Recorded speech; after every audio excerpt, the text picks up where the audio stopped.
প্রিয় সাংবাদিকবৃন্দ, গোপন সংবাদের ভিত্তিতে 26শে জুলাই সিটিটিসির ট্রান্সন্যাশনাল ক্রাইম ডিভিশনের একটি টিম ডিএপির কদমতলী থানাধীন পলাশপুর গ্যাস রোডের 5 নম্বর গলিতে অবস্থিত একটি ভাড়া বাসায় এই বিশেষ অভিযানটি পরিচালনা করা হয়। অভিযানকালে হাতে নাতে জাল নোট প্রস্তুতের সঙ্গে জড়িত অবস্থায় দুজনকে গ্রেফতার করা হয়। এই সময়ে গ্রেফতারকৃতদের হেফাজত থেকে 2,58,000 টাকার জাল নোট, মূলত 500 টাকার নোট, একটি ল্যাপটপ, একটি কালার প্রিন্টার এবং জাল নোট তৈরিতে ব্যবহৃত বিশেষ ডিভাইস, ডাইস, বিশেষ রং, সিকিউরিটি থ্রেড যুক্ত কাগজ ইত্যাদি সরঞ্জামাদি এই অভিযানের সময় উদ্ধার করা হয়। প্রাথমিক জিজ্ঞাসাবাদে গ্রেফতারকৃতরা জানায় তারা দীর্ঘ কয়েক বছর ধরে বিভিন্ন বাসা ভাড়া নিয়ে জাল নোট তৈরি করে এই অপরাধের সঙ্গে জড়িত।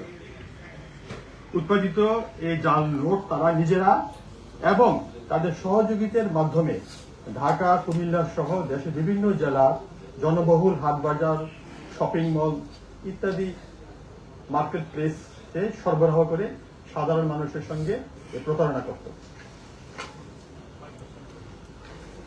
প্রিয় সাংবাদিকবৃন্দ, গ্রেফতারকৃত যে আসামি তার মধ্যে মূল হোতা অর্থাৎ মোহাম্মদ শাহাবুদ্দিন এর বিরুদ্ধে ডিএমপি, রমনা, তেজগাঁও ও মোহাম্মদপুর থানায় বিশেষ ক্ষমতা আইনে ইতিপূর্বেও 5টি মামলা রয়েছে এবং সবগুলো মামলাই মূলত এই জাল নোট তৈরি এই অপরাধ সংক্রান্তে মামলা।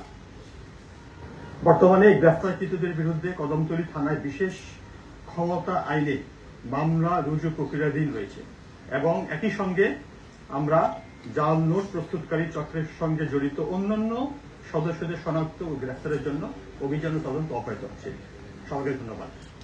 আমাদের সামনে আপনারা এই যে বাইরে আমাদের যে উদ্ধারকৃত সরঞ্জামাদি এগুলি একটা ডিসপ্লে আমরা রেখেছি, আপনারা সেখান থেকে ডিসপ্লেটা দেখতে পাবেন এবং সেখানে জাল নোট যেটা তারা তৈরি করত সেটারও স্যাম্পল রাখা আছে।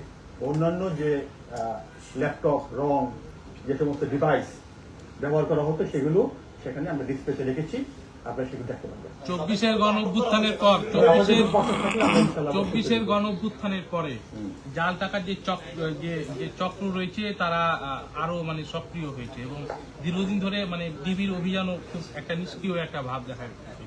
তা আপনি কি মনে করেন যে এটার প্রভাব, এই জাল টাকার যে চক্রের প্রভাবটা বেড়েছে? এছাড়াও পার্শ্ববর্তী দেশ থেকে একটা বিপুল অঙ্কের জাল টাকা বাংলাদেশে ঢোকানো হচ্ছে এমন কিছু অভিযোগ আমরা বিভিন্ন সময় দেখেছি, বিভিন্ন টেলিভিশন নিউজ করেছে। আপনাদের তদন্ত কি বলছে আসলে কি? আমরা ঠিক আছে, আপনাদের প্রশ্নগুলি মোটামুটি আমি শুনেছি একই ধরনের প্রশ্ন। আমরা তো সবসময় আমাদের এই যে সিটিটিসি তার একটা উইং আছে জাল নোট ফেক কারেন্সি, এটা নিয়ে আমরা কাজ করছি, এটা নিয়ে সবসময় আমরা তৎপর আছি এবং এই তৎপরের ফল হচ্ছে আমাদের এই অভিযান। এবং এই ব্যক্তিকে আমরা গ্রেফতার করেছি, তার কাছ থেকে আমরা কিন্তু আলামত গুলো উদ্ধার করেছি। আমাদের অভিযান অব্যাহত আছে। অতিরিক্ত কমিশনার সেটা হচ্ছে যে 5 আগস্ট পরবর্তী সময়ে একটা অন্তর্বর্তীকালীন সরকার বারবার বলছিল যে দেশের কোনো জঙ্গিবাদ নেই, তারা ডিনাই করছিল এবং আপনাদের এই ইউনিটটাকেই আসলে তৈরি করা হয়েছিল জঙ্গিবাদ দমনের স্পেশাল ইউনিট হিসেবে।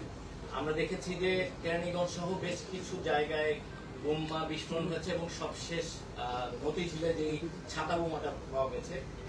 তো এই বিষয়গুলোকে আপনারা কি আসলে আমলে আনছেন? আসলে উগ্রবাদ কি আছে না নেই, বা এই ধরনের বোমা বিস্ফোরণের পরে আসলে আপনাদের তদন্তে কি উঠে এসেছে? এর সাথে একটা সংযুক্তি আছে, জেল ভেঙে যারা পালিয়ে গেছে 700 বেশি, এদের ব্যাপারে এরা কোথায় আছে, কি আছে, এদের মধ্যে কারা জঙ্গি অথবা কারা জঙ্গি নেই, এই বিষয়ে আপনাদের কোনো মাঠ পর্যায়ে আছে না? এখন এই আমাদের যে সিটিটিসি ইউনিটটি তার যে আমাদের বেশ কয়েকটি বিভাগ রয়েছে এই ইউনিটের মধ্যে, তার মধ্যে একটি বিভাগ হচ্ছে সিটি কাউন্টার টেরোরিজম। এছাড়া আমাদের আরো অন্যান্য বিভাগ রয়েছে, সাইবার, ট্রান্সন্যাশনাল ক্রাইম। আমরা সবগুলি বিভাগ নিয়ে কাজ করছি, তার মধ্যে একটা অংশ হচ্ছে সিটি।